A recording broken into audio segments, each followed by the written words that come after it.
नमस्कार, मैं हूं मनीष मासूम और आप देख रहे हैं एयर शॉट का फेसबुक लाइव, जिसमें हम न्यूज डिकोडेड जो अपना लाइव पॉडकास्ट है उस पर चर्चा करते हैं। गंभीर मुद्दे होते हैं और गहराई से चर्चा होती है। मेरे साथ आज भी एक बड़ा समृद्ध पैनल है जो कि आपको खबर से परे की चीजें बताएगा। और आज जिस मुद्दे पे हम बात कर रहे हैं, हमने अपने डिस्क्रिप्टर में लिखा भी है कि हिंदी से भाई किसी को दिक्कत क्या हो सकती है और हिंदी से दिक्कत होने वाली बात क्यों शुरू हुई है, इसकी भी पूरी बातचीत आपके सामने रखी जाएगी। अगर आपको मालूम नहीं है तो मैं आपको अपडेट करते चलूं, क्योंकि बहुत सारे लोगों को मालूम होगा कि केंद्रीय गृह मंत्री अमित शाह ने हिंदी को लेकर एक बड़ा ही अच्छा और गंभीर बयान दिया है। मेरी नजर में उन्होंने कहा है कि देखिए, जब 70% काम हिंदी में हो रहा है तो क्यों ना हम अंग्रेजी के विकल्प के तौर पे देश में हिंदी को स्थापित करें। और उन्होंने ये संसदीय राज्य भाषा समिति की 37वीं बैठक में अपनी बात कही है। उनके इस बयान के बाद ऐसा तूफान मचा है कि उत्तर से लेकर दक्षिण तक और पूरब से लेकर पश्चिम तक हर कोई उस पर अपना रिएक्शन दे रहा है, प्रतिक्रिया दे रहा है। प्रतिक्रियाएं क्या हैं वो भी आपको बताएंगे। उन प्रतिक्रियाओं का मायने क्या है, मतलब क्या है, सही है, गलत हैं, इस पे बातचीत होगी। हमारे साथ जो पैनल है, मेरे 3 वरिष्ठ कुलीग इस वक्त हैं इस चर्चा में शामिल होने के लिए। शिवम दिखाएं, आप उन लोगों को वेलकम करते हैं। हमारे साथ कंकन आचार्य हैं, बहुत स्वागत है आपका। आप मेरे असमिया सर्विसेज के हेड हैं, एडिटर हैं। गौरव चौधरी जी हैं, सीईओ हैं मेरे, वो भी शामिल हो रहे हैं। और नागेंद्र शर्मा जी जो कि एग्जीक्यूटिव एडिटर हैं। और जैसा कि मैंने पहले भी बताया हुआ है, आप सॉलिड पकड़ रखते हैं राजनीति और कानून से जुड़े मुद्दों पर, तो आपकी राय लेंगे। सबसे पहले तो मैं गौरव जी के पास जाना चाहता हूं। सर, आपने ट्वीट तक किया है और तल्खी जताई है, हिंदी से क्या दिक्कत है, मतलब इसको थोड़ा सा विस्तार से हमें समझाएं। I have no problems with Hindi. I have no problems with English.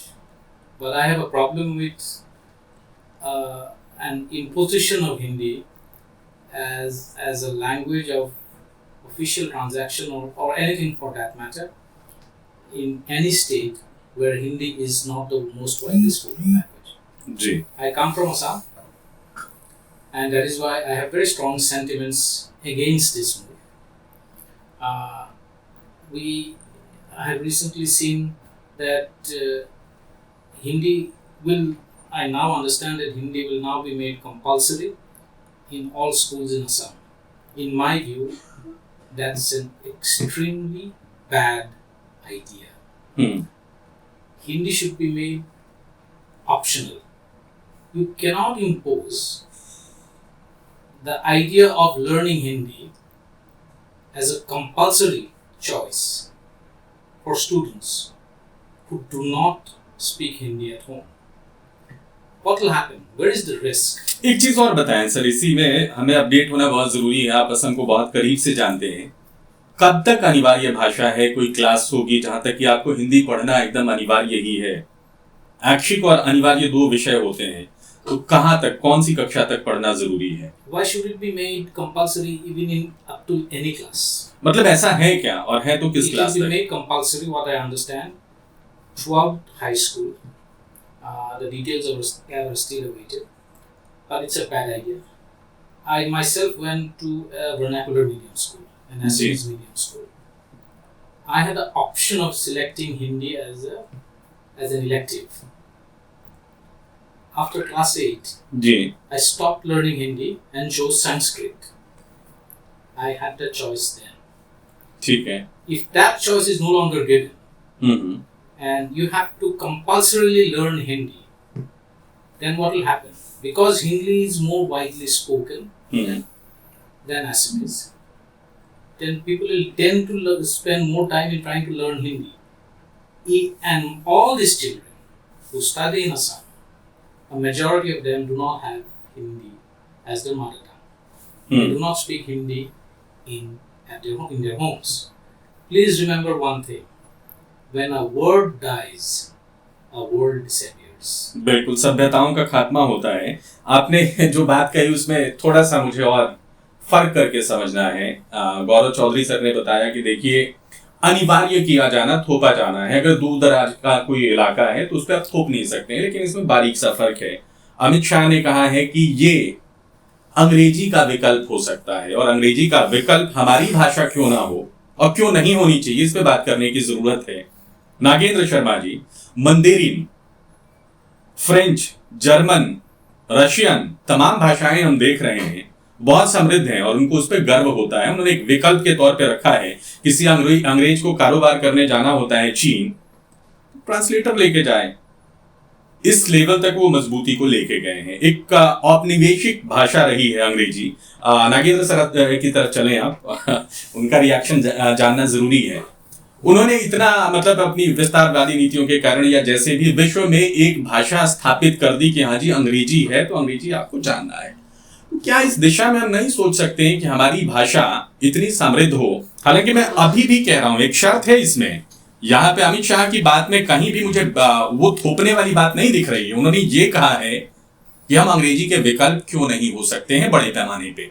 आप कानूनी पेचीदगियों को भी समझाएंगे साहब। मनीष, मुझे गृह मंत्री के बयान की तरह आपके आज के उसमें भी बहुत कॉन्ट्रडिक्शन दिख रहे हैं। आपने कहा उन्होंने गहरी और अच्छी बात की है। नहीं, समझा दीजिए। एक बात का ध्यान रखिए, भाषा जो है और भारत जैसे देश में बहुत सेंसिटिव और कॉन्ट्रोवर्शियल है, बहुत संवेदनशील और बहुत विवादास्पद है। आपने जिन देशों का जिक्र किया वहां एक भाषा है, जिन जिन आपने भाषाओं का जिक्र किया। भारत में कितनी भाषाएं हैं? देखिए, एक बात का ध्यान रखिए कि 1965 में उस वक्त के तत्कालीन प्रधानमंत्री स्वर्गीय लाल बहादुर शास्त्री के एक वक्तव्य से तमिलनाडु में सैकड़ों जानें चली गई थी। जो कॉन्स्टिट्यूशन को बनाने वाले लोग थे बहुत विद्वान थे, they thought ahead of times. उन्होंने हिंदी को भारत की राष्ट्रीय भाषा घोषित नहीं किया था। उन्होंने कहा था, जो हमारे संविधान की धारा 343 है, उसने कहा हिंदी जो है वो आपकी ऑफिशियल लैंग्वेज होगी, कामकाज की भाषा होगी, और साथ में 15 साल तक अंग्रेजी जो है वो सपोर्टिंग ऑफिशियल लैंग्वेज रहेगी। उसके बाद मनीष, जब अमेंडमेंट की बात आई, ऑफिशियल लैंग्वेजेस बिल में, एक्ट में कानून बन चुका था, तो संसद में एक शब्द अंग्रेजी को शैल की जगह में हो गया। उससे ऐसा बवाल हुआ, ऐसा आंदोलन उठा, तमिलनाडु ठप हो गया, सैकड़ों लोगों की जान गई और प्रधानमंत्री को हाथ जोड़कर माफी मांगनी पड़ी। क्या वैसे ही हालात, वैसा ही बयान, वैसे ही कारण आपको फिलहाल भी नजर आते हैं? देखिए, वैसे कारण कई सारी चीजों में बहुत बारीक फर्क होता है। ये एक विचार है। और देखिए, ये गृह मंत्री ने पहली बार नहीं कहा है। उन्होंने आज से 3 साल पहले हिंदी दिवस पर भी ऐसी बात कही थी, जिससे बवाल हुआ था। बवाल होने के बाद फिर क्लैरिफिकेशन आया था कि देखिए हम कुछ नहीं कर रहे। देखिए, विकल्प आप रख सकते हैं, लेकिन विकल्प को अगर आप ये कहें सरकारी काम इसमें, देखिए वो नहीं हो सकता मनीष। क्योंकि आप सेंसस देखिए, जो आपके पास फिगर है, जो पिछला लेटेस्ट तो हुआ नहीं, बोलने वाले लोग हिंदी 44% है, तो आप उसको एनकरेज कर सकते हैं, कोई दिक्कत नहीं है आप। लेकिन देखिए, और जिस तरह के रिएक्शन आए हैं, देखिए ये रिएक्शन जो राजनीतिक दलों के और गैर हिंदी भाषी राज्यों के जो सरकारों, केवल सरकारों के नहीं आए, एक मत है सारे राजनीतिक दल कि ये नहीं हो सकता। देखिए, ये बहुत संवेदनशील मामले होते हैं जिन पर बहुत कदम फूंक कर रखना चाहिए। इसमें बहुत बड़ी दिक्कत हो सकती है। संवेदनशील मुद्दा है, मैं इससे कतई इनकार नहीं कर रहा, लेकिन इसके दोनों पक्षों को जानना जरूरी है। आपने बता दिया कि लाल बहादुर शास्त्री के टाइम पे क्या हुआ था, कारण क्या थे, ये भी आपने बताया। हालात अलग थे, शैल की जगह मे का होना तो एक त्रुटि है, और वहां पे अनिवार्यता की बात की गई थी। कंगन जी, आप एक बात बताइए, मैं कुछ रिसर्च लेके बैठा हूं, इसमें उन्होंने कहीं बोला ही नहीं कि हम थोप रहे हैं। विकल्प मतलब एक ऑप्शन देना है और उसको स्वीकार करते हैं, उसको बढ़ाते हैं, तो उसमें क्या कोई बुराई आपको नजर आती है? साथ में एक बात, अभी नागेंद्र सर ने एक बात कही कि बहुत सारा कागजी काम जो है हमारा वो हिंदी में होता ही नहीं है। तो अगर मैं अमित शाह के बयान को ही रेफरेंस लूं तो उन्होंने बोला है कि 70% जो कैबिनेट का काम है, एजेंडा हिंदी में तैयार किया है। उसका जवाब उसके बाद मैं देखिए, जो चीजें टेबल पे हैं उसी के आधार पर बातचीत कर रहा हूं, और आप लोगों के पक्ष से ही हमें नतीजे तक पहुंचना है। तो इसमें कुछ थोपने और अपनी बात लादने वाली बात है नहीं, आप अपना मत रखें। मनीष जी, देखिए, आपने सही कहा कि होम मिनिस्टर ने कहीं भी ये नहीं कहा कि Hindi should be impose on the people. उन्होंने कभी ये नहीं कहा, उन्होंने एक सजेशन दिया, पहली बात। दूसरी बात यह है कि नॉर्थ ईस्ट में जो हिंदी को इम्पोज, हिंदी कंपलसरी करने की जो बात आई है स्कूल्स में, हेमंत बिश्व शर्मा जो असम के जो चीफ मिनिस्टर है, उन्होंने क्लैरिफाई किया कि सेंटर की तरफ से कोई फोर्स नहीं है, बल्कि ये states themselves want to do that. मैं पहली बात आता हूँ, पहली बात इसमें मैं और एक clarify, I am in favour of adopting mother tongue as the prime medium of instruction. But इसमें एक बात है, इसका रीजन ये है कि मदर टंग जो होता है, मदर टंग हमारे बॉडी को जन्म देती है हमारी माँ, और हमारी आत्मा को जन्म देती है हमारी मातृभाषा जी। तो इसलिए मदर टंग का थ्राइव करना बहुत जरूरी होता है। बट नॉर्थ ईस्ट का एक इशू ये है कि North East has long been alienated and linguistic जो डाइवर्सिटी है, लिंग्विस्टिक जो डिफरेंस है नॉर्थ ईस्ट और मेनलैंड इंडिया के साथ, ये एक बहुत बड़ा मुद्दा है, बहुत बड़ा मुद्दा है। और नॉर्थ ईस्ट के लोग काफी टैलेंटेड होने के बावजूद भी यहाँ पे सेटल नहीं हो पाते। इसका एक मेजर रीजन हिंदी है, मेजर रीजन बात ये एक डर है, ये एक डर है। तो इसलिए मुझे लगता है कि हम नॉर्थ ईस्ट में अगर हिंदी को ज्यादा प्रचलन करेंगे तो ज्यादा से ज्यादा लोग यहाँ पे आएंगे और एलियनेशन बहुत ज्यादा कम होगा। एलियनेशन का जो मात्रा है बहुत ज्यादा कम होगा। दूसरी बात ये है, मैं बता रहा हूँ, जो बताया जा रहा है कि हिंदी को कंपलसरी करने से मदर टंग पे कुछ इफेक्ट पड़ेगा, बिल्कुल गलत है। मैं आपको एक बता रहा हूँ कि नॉर्थ ईस्ट में लोकल लैंग्वेजेस में जितने भी अभी म्यूजिशियंस आए हैं, राइटर्स आए हैं, उसमें से बहुत ज्यादा तादाद में राइटर्स, लिरिसिस्ट वो इंग्लिश मीडियम में पढ़े हुए हैं। सो इसमें क्योंकि आपकी मातृभाषा आपसे कोई नहीं छीन सकता, ये सच्चाई है। इसी बात में बात जोड़ते हुए मैं गौरव सर की तरफ जा रहा हूँ। आपको कुछ आपत्ति है इस बयान में? देखिए, मैं बहुत अच्छी बात कही कि मातृभाषा किसी की माई के समान होती है। असहमत है। हाँ, मत आपत्ति असहमति वही कह लीजिए। आपत्ति है तभी अपनी बात रखना चाहते हैं, असहमति की बात है। मेरी भाषा भोजपुरी है, लेकिन मैंने पढ़ाई हिंदी में की है। मेरे पास दो विकल्प हो सकते थे, मैं अंग्रेजी भी पढ़ सकता था, हिंदी भी पढ़ सकता था, क्योंकि उसके आगे मुझे पढ़ना ही है। हरियाणवी का जिक्र आपने किया, हरियाणवी बोली है, उनको भी एक कोई भाषा लेनी होगी। तो जो मैं अंग्रेजी ले रहा हूँ, मैं हिंदी क्यों ना ले लूं? गौरव सर, आप कुछ कह रहे थे? Whatever Konkon has said that people of Northeast have remained alienated because of language barriers is a very convenient way of skipping the core issue. Why can't we say the same thing about Tamil? Why can't we say the same thing about Malayalam? Why can't we say the same thing about people from Hyderabad and Telangana who speak Telugu? Why do we think that people of Northeast, despite being talented, have not been able to surmount the language barriers?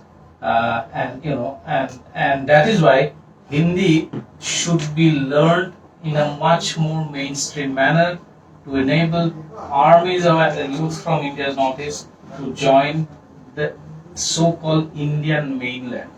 Hindi should not be the vehicle, or proficiency in Hindi should not be the vehicle for determining talent. If that is the case, then it's wrong on many counts. Talent determination should not be a function of proficiency in one language. Amit Shah के बयान में ऐसा कुछ लगा है आपको कि वो थूक रहे हैं? उसमें मनीष, दरअसल अमित शाह किसकी बात कर रहे हैं? केंद्र सरकार की। तो केंद्र सरकार की तो ऑफिशियल लैंग्वेज हिंदी है, और दूसरा जो है वो जिनको हिंदी नहीं आती वो इंग्लिश में ट्रांसलेशन है। तो केंद्र का उनका बयान बहुत कन्वीनियंट है कि केंद्र का तो 100% काम हिंदी में हो सकता है, लेकिन कोई नोटिफिकेशन होगा, कुछ और होगा, वो ट्रांसलेट होगा इंग्लिश में, और फिर ट्रांसलेट होगा वो दूसरी लैंग्वेजेस में जहां हुआ। तो देखिए, ये इतना आसान नहीं है मनीष जो कहा जा रहा है कि 70% काम तो हिंदी में होता है। उसको तो जो बिचौलिया भाषा आप ला रहे हैं उसमें अंग्रेजी में ट्रांसलेट करें, फिर उसके बाद लोकल भाषा में करें, तो क्या सीधे हिंदी से? अच्छा, एक चीज मुझे बताइए, तमिलनाडु की विधानसभा है, केरल की विधानसभा है, हाँ, वहां वो किस चीज में उस पर बहस होगी? जाहिर सी बात है, उनकी क्षेत्रीय भाषा में बहस होगी। हाँ, उनकी क्षेत्रीय भाषा है, और उन लोगों का मानना है कि हमारे लिए कन्वीनियंट अंग्रेजी है। इसमें नहीं, देखिए बात को समझिए, मैं भी समझ रहा हूं। देखिए, हाँ, ऐसा है, जो गौरव ने बात कही है, हाँ, देखिए आप हिंदी को एनकरेज कीजिए, किसी को आपत्ति नहीं है, लेकिन देखिए जब आप एक हेजीमनी थोपने की कोशिश करते हैं तब ये सारी दिक्कतें आती हैं।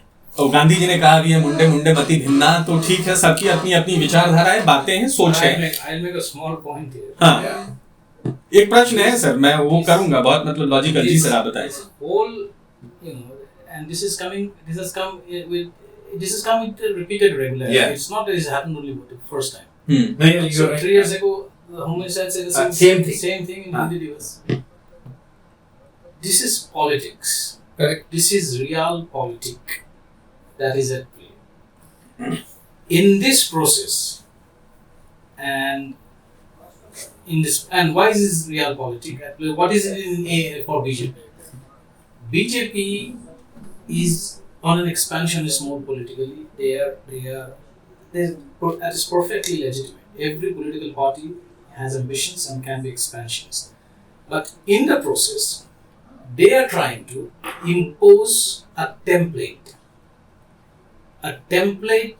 which is now, I think, stretching it a bit too far, because what it does, it threatens to erode a very important pillar of India's linguistic diversity and fabric.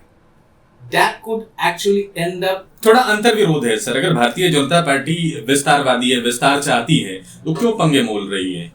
जैसा कि आप देख ही रहे हैं कि भाई तमिलनाडु से, केरला से, असम से, हर जगह से विरोध हो रहा है। अब पार्टी चाहती है कि राजनीतिक तौर पे उसका विस्तार हो, तो ये खतरा मोल लेने की जरूरत क्या है? I'll give you an example. Until say about 5-6 years ago, Karwa Chauth was not a mainstream festival in Assam.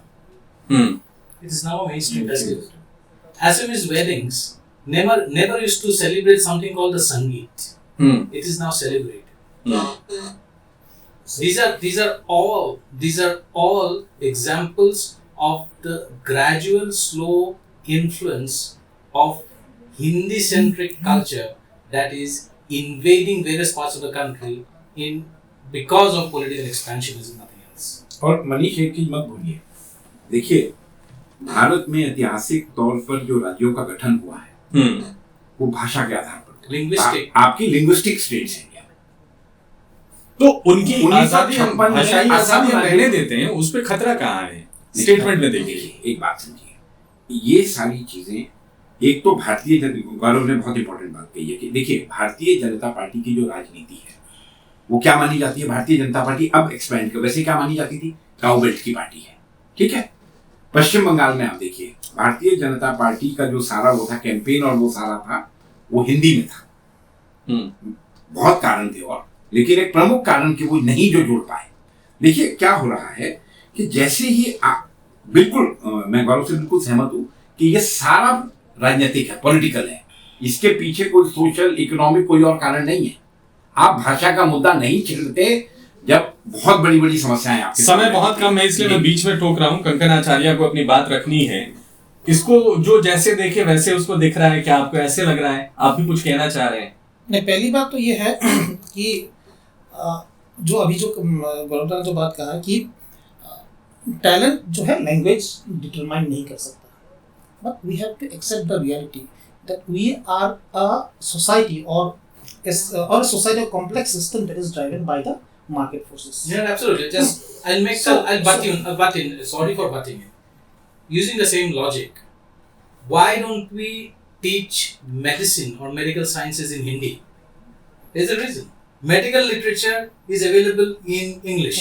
Software literature is available in English. Are we trying to create an alternative to that? We are not. What are we trying to do? अच्छा, वैसा करें तो क्या वो संभव है sir? नहीं संभव, टेक्निकली बताइए। नहीं संभव है। It is not possible. See, we are not talking about the medical literature or the language of the code. We are talking about accessing the market. So, as a workforce, when you have to access a market that is determined by certain axioms, pre-decided axioms, then we will have to follow that rule. There is no exception to it. तो if I stay in Delhi में, असम का हूँ, if I stay in Delhi, मुझे यहाँ पे हिंदी में बात करना पड़ेगा, मेरे पास दूसरा कोई ऑप्शन है, अदरवाइज मुझे लौट जाना चाहिए। So this is the market rule. And हमें एनाबल करना चाहिए लोगों को कि they more and more people can access the market. I agree with that. ठीक है। The only risk is if I have come from Assam to Delhi and I have to speak in Hindi, I will do that. But the imposition of Hindi or attempts to impose Hindi in Assam will create a reverse force. The reverse force is that people in Assam will start speaking Hindi instead of speaking Assamese. To do what? To keep their nose ahead Yes. and stand shoulder to shoulder, because Hindi speaking people coming from the Hindi belt like Bihar, like UP, like MP, etc. will compete for local jobs in Assam.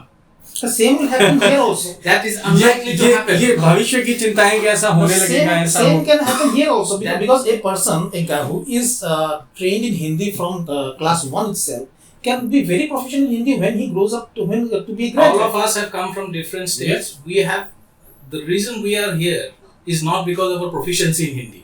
Let it be very clear. I am not here because I am proficient in Hindi. I might still go ahead and say I am here because I have a little proficiency in English. But I am not here because I am proficient in Hindi. Hindi is familiarity in Hindi. I know Hindi quite well. I speak Hindi. I write Hindi. I read Hindi. But Hindi's proficiency in the language has not. लेकिन मेरी तरफ से अपना एक remark है कि आप हिंदी बहुत बढ़िया you are बोलते an हैं। economist. You know the difference between infrastructure and superstructure.